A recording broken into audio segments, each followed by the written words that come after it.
Hey everybody, this is Workbench from Workbench Quagmire. We're back at it again with the FreeCodeCamp Certified Full Stack Developer Curriculum. We're still in the HTML section, which is the first project. We're building the CatPhotoApp. So this is where we left off. We have our heading, our H2, I believe, H3, H2. These are H3s. Few pictures, and we're going to pick up here with step 33. After the last image element, add a fig caption element with text, "Cats hate other cats." So this is something we've done before. You remember we have a figure here, a figure element, figure, closing tag for figure. And within there, we can have an image and then the fig caption. Um,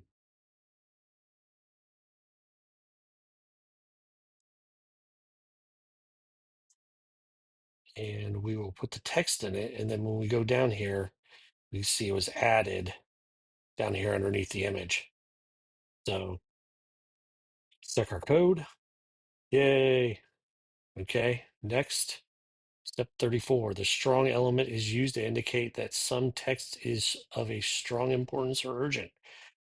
In the fig caption, you just added indicate that hate is a strong importance by wrapping it.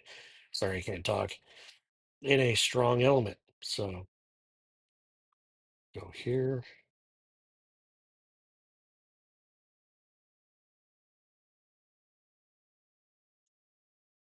On a string. We can see down here, 8 is now bold. Yep, 35. Footer. Okay. Well, strong was our first new item here. Footer. The footer element is used to define a footer for a document or section. A footer typically contains information about the author of the document, copyright data, links to terms of use, contact information, and more. So after the main element, add a footer element. So it's going to create a empty footer element here.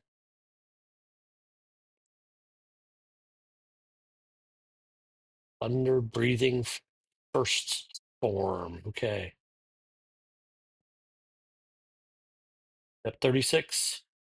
Nest a P element, which is the paragraph tag in the element with the text no copyright freecodecamp.org within the footer. So we just put a P element, close it, then go back here. Oop. Also no capital. There we go. And now we should be able to see that at the bottom of our page. There it is. No copyright freecodecamp.org. Awesome.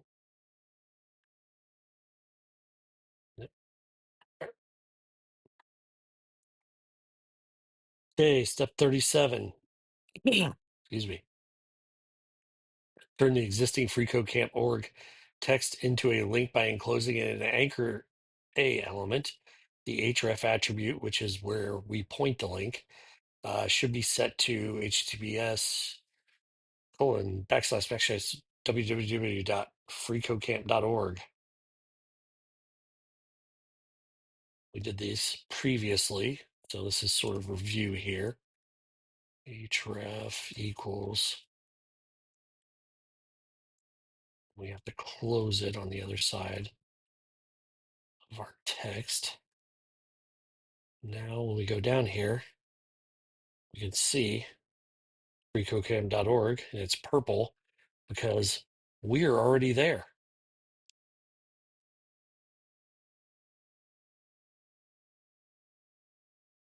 Step 38. Notice that everything you added to this page so far is inside the body element. All page content elements that should be rendered to this page go inside the body element. However, other important information goes inside the head element. The head element is used to contain metadata about the document, such as its title, links to style sheets, and scripts. Metadata is information about the page that isn't displayed directly on the page. Add a head element above the body element. And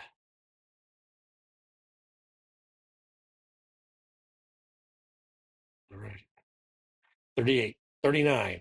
The title element determines what browsers show in the title bar or tab for the page. So this portion up here in this, where my cursor is, we're going to define that for our cat photo app. So title, cat photo.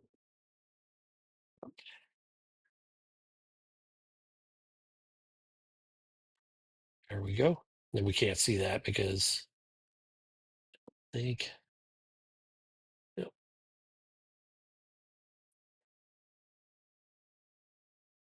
Yeah, we're not able to see that on this because of the way it's rendered. So there we go. Check our code. Great Scott. Step 40, notice the entire contents of the page are nested within the HTML element.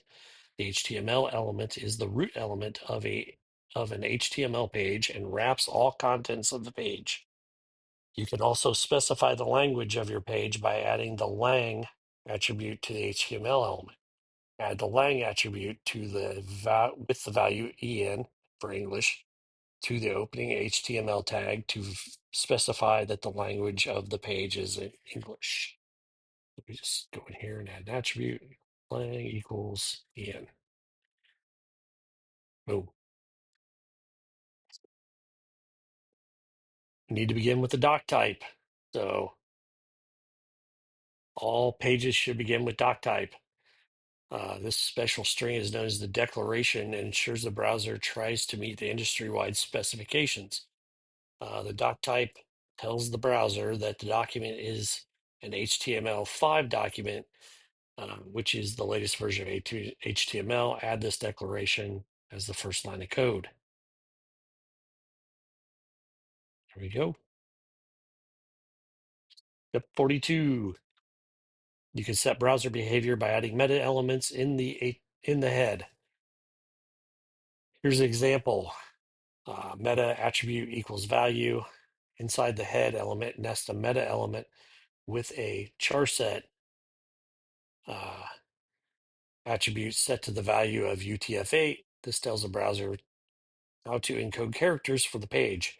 Note that the meta element is a void element, so we don't need a closing tag, self-closing.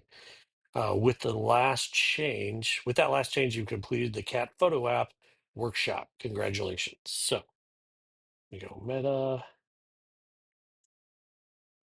set equals UTF-8.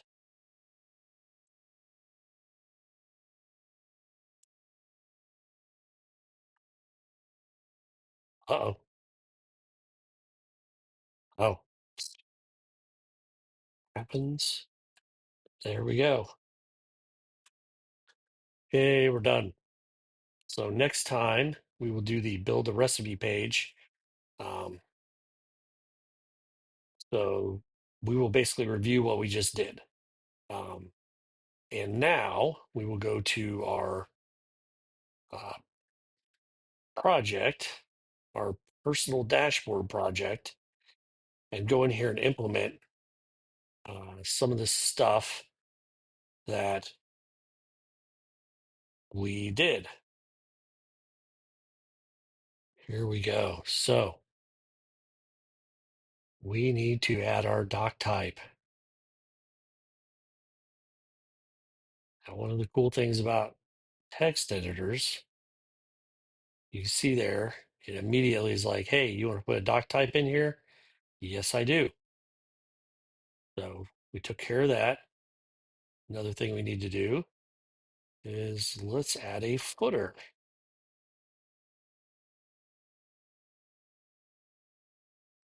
And we say copyright workbench wag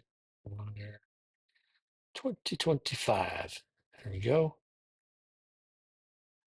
Then What else do we need to do here? Head element. So head, and within the head, we do meta. Like, do you want to do a character set? Yes, I do. TF8. The other thing we needed was title. So our title is personal dashboard.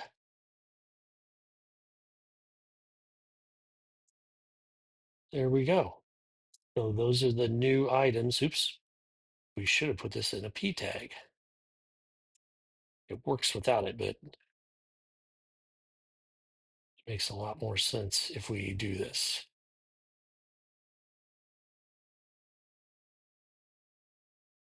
Of course, it's like, hey, let's put another set in here because you done messed up. So save. Now we should be able to go live. And if switch back to our browser, I'm able to figure out how this works. There we go. So there we go. Up here, you can see, you can't see the way I got this set up. You can't see the title, but it says personal dashboard up there on the tab. Down here, we have our footer. And you can always style this. Once we get into CSS, you can style that. And so there we go. So next time we'll be doing the recipe project, or lab as they call it. So thanks for watching the video, and I'll see you next time.